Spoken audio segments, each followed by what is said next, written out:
Hello', good morning. Assam ITR workshop calculation and ছায়েন্সৰ আজি অনলাইনৰ ক্লাছৰ সকলোকে স্বাগতম। আমি প্ৰথমে এতিয়া এই প্ৰথম যোনটো চেপ্টাৰ ইউনিট তাৰ ওপৰতে আমি কেইটামান কুৱেশ্যন কৰিবলৈ লৈছোঁ। আৰু যিকোনো ট্ৰেডৰ বাবে দুবছৰীয়া ট্ৰেডৰ এইখিনি একেই হ'ব, গতিকে ইউনিট চেপ্টাৰটো সকলোৰে বাবে সুবিধাজনক হ'ব দুবছৰীয়া ট্ৰেডৰ। তো প্ৰথম কুৱেশ্যনটো আমি লৈছোঁ, দিয়া আছে choose the equivalent of 20 centimetre is equal to. Option দিয়া আছে, এনেকৈ তোমালোকে দেখা পাইছা 4টা বেলেগ বেলেগ অপশ্যন দিয়া আছে। তো ইয়াতে আমি প্ৰথম কথাটো জানিব লাগিব কিমান চেণ্টিমিটাৰ কিমান মিটাৰ, বা চেণ্টিমিটাৰ আৰু মিটাৰৰ মাজত থকা সম্বন্ধটো। তো এনেকুৱা বেছিক বস্তুখিনি আমি মনত থ'বই লাগিব। আমি জানো 100 চেণ্টিমিটাৰে 1 মিটাৰ, আৰু আমি সৰুতে কৰা ঐকিক নিয়মৰ দৰে একে। গতিকে 1 চেণ্টিমিটাৰত কিমান হ'ব? 1 চেণ্টিমিটাৰ ইকুৱেল টু 1/100 মিটাৰ। গতিকে 20 চেণ্টিমিটাৰ ইকুৱেল টু 1 × 100 × 20 মিটাৰ।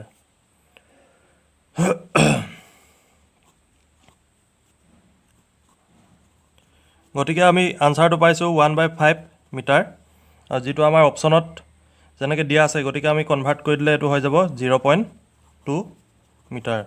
গতিকে আমাৰ অপশ্যন ইয়াতে বিটো কাৰেক্ট। তাৰপিছত আমি ছেকেণ্ড কুৱেশ্যনটোলৈ আহোঁ। ইয়াতে দিয়া আছে কনভাৰ্ট 8 kg ইনটু নিউটন। তো এনেকুৱা কুৱেশ্যনত আমাৰ ল'ৰা ছোৱালীবোৰে প্ৰায় এটা ভুল কৰে। সেইটো কি হয়, এতিয়া 8 kg দিয়া আছে। 8 kgটো এতিয়া আমাৰ কি হৈছে, কেজিটো আমাৰ মাছৰ ইউনিট হয়, মাছৰ ইউনিট কেজি হয়, কিন্তু আমাৰ এইটো নিউটনত প্ৰকাশ কৰিব দিছে। আৰু নিউটনটো হৈছে আমাৰ ফ'ৰ্চৰ ইউনিট বা আমাৰ ৱেটৰ ইউনিট। আৰু মাছ আৰু ৱেটৰ মাজত এটা পাৰ্থক্য আছে। মাছ হৈছে বস্তুটো ইণ্টাৰনেল কোৱাণ্টিটি হয়, যোনখিনি কোৱাণ্টিটি মেটাৰটো তোমাৰ ফৰ্ম হৈছে, আৰু ৱেটটো হৈছে আমাৰ পৃথিৱীত যিকোনো এটা বস্তুক পৃথিৱীৰ মাধ্যাকৰ্ষণ বলে আকৰ্ষণ কৰি থাকে। তো আৰ্থ গ্ৰেভিটেশ্যনেল ফ'ৰ্চে যোনটো এক্ট কৰে সেইটো লগ লাগি ৱেট হয়, আৰু যিটো আমি নিউটনত প্ৰকাশ কৰোঁ। গতিকে আমি জানো পৃথিৱীৰ গ্ৰেভিটেশ্যনেল এক্সেলাৰেশ্যন যোনটো কয় G, তাৰ ভেলুটো হৈছে 9.81 মিটাৰ পাৰ ছেকেণ্ড স্কুৱাৰ। এনেকুৱা কুৱেশ্যন অপশ্যনত পোনপটীয়াকৈ আহি যায়, গতিকে এইবোৰ মনত থ'ব লাগে।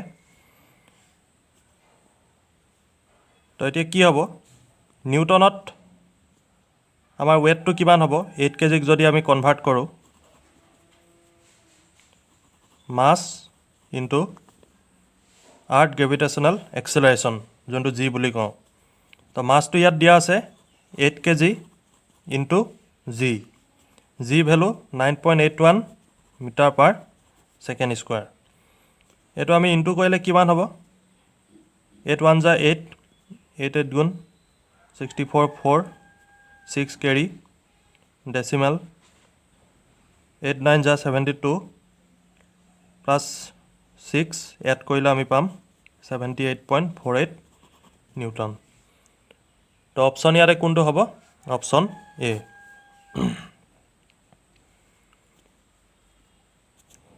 নেক্সট আমি 3 নম্বৰ কুৱেশ্যনটোত আহিছোঁ। ইয়াতে দিয়া আছে MKS ছিষ্টেমত ইউনিট অফ মাছটো কি হ'ব? তো আমি ইউনিট চেপ্টাৰটোত পঢ়িলে আমি গম পাওঁ, ইয়াতে MKS ছিষ্টেম, CGS ছিষ্টেম আৰু SI ইউনিট আমি তেনেধৰণে পাওঁ। MKS বুলি ক'লে আমাৰ মিটাৰ, কিলোগ্ৰাম, ছেকেণ্ড, এই 3টা বেছিক কোৱাণ্টিটিৰ ইউনিটৰ প্ৰথম আখৰকেইটা লৈ MKS ছিষ্টেম হৈছে। আৰু তেনেদৰে CGS ছিষ্টেমতো চেণ্টিমিটাৰ, গ্ৰাম আৰু ছেকেণ্ড, তো এই বেছিক ইউনিটকেইটা লগাই CGS ইউনিট হৈছে।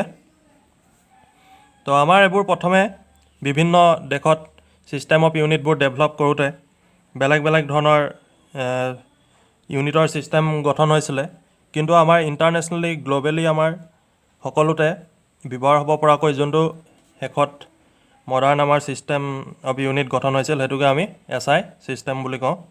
আৰু তাৰ ফুল নেমো প্ৰায় পৰীক্ষাত আহি থাকে। SI ছিষ্টেম হৈছে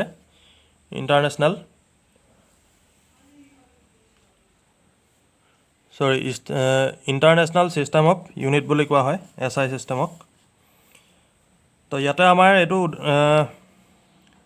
মাছৰ দিছে, মাছৰ কি হ'ব? মাছৰ হ'ব কিলোগ্ৰাম। আৰু ঠিক সেইদৰে CGS ছিষ্টেমৰ ইউনিটটো মাছত কি হ'ব বুলি কোৱাহেঁতেন, সেইটো আমাৰ হয় গ্ৰাম। তো তেনেধৰণে আমাৰ লেন্থৰ বা লেন্থৰে হওক বিভিন্ন ধৰণৰ কোৱান্টিটিবোৰ আছে। লেন্থ বা মাছ, ৱেট, ফ'ৰ্চ আমাৰ সকলোবোৰ মনত থকাটো দৰকাৰ। আৰু ইউনিট চেপ্টাৰটোত আমাৰ সেইখিনিয়ে পঢ়োৱা হৈছে প্ৰথমে। তো আমি গোটেইখিনি যিমান পাৰোঁ আমাৰ ইউনিটসমূহ আমি মনত থৈ যোৱাটো ভাল। তো 4 নম্বৰ এতিয়া আমাৰ প্ৰশ্নটো আহিছে 1 cubic metre is equivalent to. এতিয়া অপশ্যনসমূহ দিয়া আছে বেলেগ বেলেগ 10,000 লিটাৰ, 1,000 লিটাৰ, 500 লিটাৰ, 100 লিটাৰ, তো তেনেকৈ দিয়া আছে। তো ইয়াতে আমি প্ৰথম কথাটো মনত থ'ব লাগিব যে লিটাৰ আৰু মিটাৰ। লিটাৰটো হৈছে আমাৰ কোৱান্টিটিৰ ইউনিট হয়, কোৱান্টিটি মিনছ ভলিউমৰ ইউনিট হয়। আৰু মিটাৰটো হৈছে লেন্থৰ ইউনিট। তো এই লেন্থ আৰু ভলিউমৰ মাজৰ সম্পৰ্ক স্থাপন কৰা আমাৰ কি দি মনত থ'ব পাৰোঁ? 1 ডেচিমিটাৰ কিউব ইকুৱেল টু 1 লিটাৰ। এইটো মনত থ'ব লাগে। তেতিয়া আমি 1 কিউবিক মিটাৰ হওক বা 1 কিউবিক মিলিমিটাৰ হওক বা যিকোনো ধৰণৰ আন মিটাৰত থকা আমাৰ কিবা বেলেগ অংক দিলে আমি এইটো কনভাৰ্ট কৰিব পাৰিম। তো 1 ডেচিমিটাৰ কিউব মানে কি হৈছে? 1 ডেচিমিটাৰ ইনটু 1 ডেচিমিটাৰ ইনটু 1 ডেচিমিটাৰ। 1 ডেচিমিটাৰ কিউব মানে হৈছে আমাৰ এটা কিউব বুলি ধৰিব পাৰি, যাৰ লেন্থ, ব্ৰেথ, হাইট গোটেইকেইটাৰ পৰিমাণ হৈছে 1 ডেচিমিটাৰকৈ। তো তেনে এটা কিউবক আমি তাৰ ভলিউমটো কিমান বুলি ক'লে আমি ক'ব পাৰিম 1 ডেচিমিটাৰ কিউব। আৰু 1 ডেচিমিটাৰ কিউবত আমাৰ 1 লিটাৰ কোৱান্টিটিৰ যিকোনো বস্তু আমাৰ থাকিব পাৰে। তো আমাৰ প্ৰশ্নত দিয়া আছে 1 কিউবিক মিটাৰ। তো আমি জানিব লাগিব ডেচিমিটাৰক মিটাৰলৈ কেনেকৈ কনভাৰ্ট কৰা হয়। আৰু ইউনিট চেপ্টাৰত এইটো তোমালোকে কিতাপত পাবা, গোটেইটো মনত থৈ দিবা যে মিলিমিটাৰ, চেণ্টিমিটাৰ, মিটাৰ, ডেচিমিটাৰ, ডেকামিটাৰ, কিলোমিটাৰ, ঠিক সেইদৰে মিলিগ্ৰাম, চেণ্টিগ্ৰাম, ডেচিগ্ৰাম, কিলোগ্ৰাম, এই গোটেইখিনি মনত থোৱাটো দৰকাৰ। তো আমি জানো 1 ডেচিমিটাৰ মানে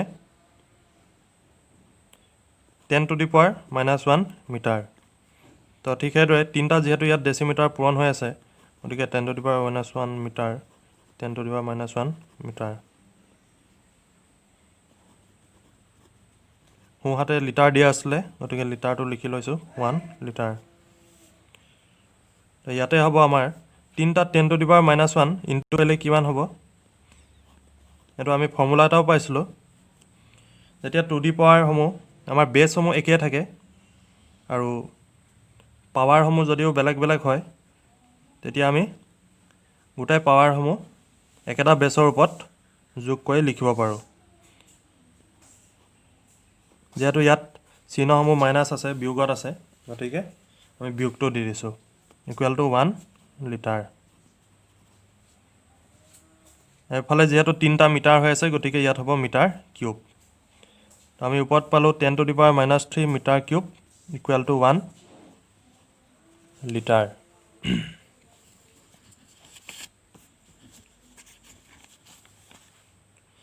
যিহেতু আমাক 1 কিউবিক মিটাৰ সুধিছে 10⁻³ মিটাৰ কিউব সোধা নাই গতিকে 1 মিটাৰ কিউব কি হ'ব 10⁻³ এইটো ক্ৰছ মাল্টিপ্লিকেশ্যন বুলি কয় এইটো আমি বেলেগ চেপ্টাৰত তোমালোক শিকোৱা হৈছে অলৰেডি এইটো হ'ব 1/10⁻³ লিটাৰ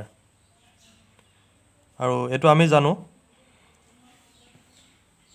এইটো কনভাৰ্ট কৰি দিলে কি হ'ব 10⁻³ পাৱাৰটো ওপৰলৈ গুচি যাব লিটাৰ চ' 1 মিটাৰ কিউব মানে কিমান হ'ব 10⁻³ লিটাৰ বা 10 কিউব লিটাৰ আমাৰ অপশ্যন কোনটো হ'ব 1000 litre option B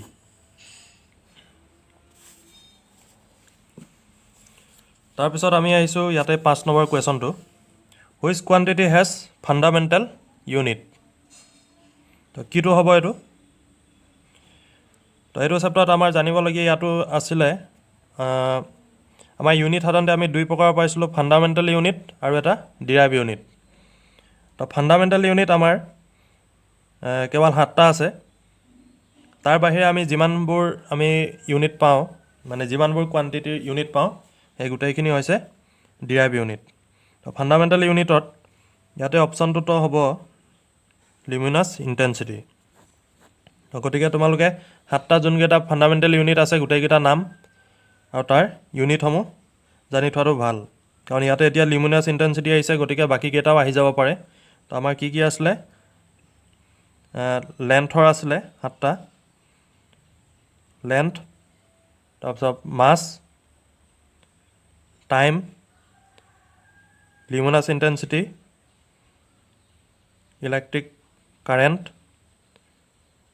amount of substance আৰু টেম্পাৰেচাৰ গতিকে এই 7টা আছিলে তাৰ বাহিৰে আমি যিমানসমূহ বাকী কোৱান্টিটি পাওঁ ফ'ৰ্চ হওক পাৱাৰ ভেলচিটি বা তেনেধৰণৰ বহুতো আছে এই গোটেইখিনি কি হ'ব ডিৰাইভ ইউনিট হ'ব গতিকে আজিৰ বাবে এইটো ভিডিঅ' ইমানেই আৰু বেলেগ আমি কিছুমান কুৱেশ্যন বেলেগ চেপ্টাৰ লৈ আমি পিছলৈ আহিম তো হ'ব আজিলৈ ইমানে ধন্যবাদ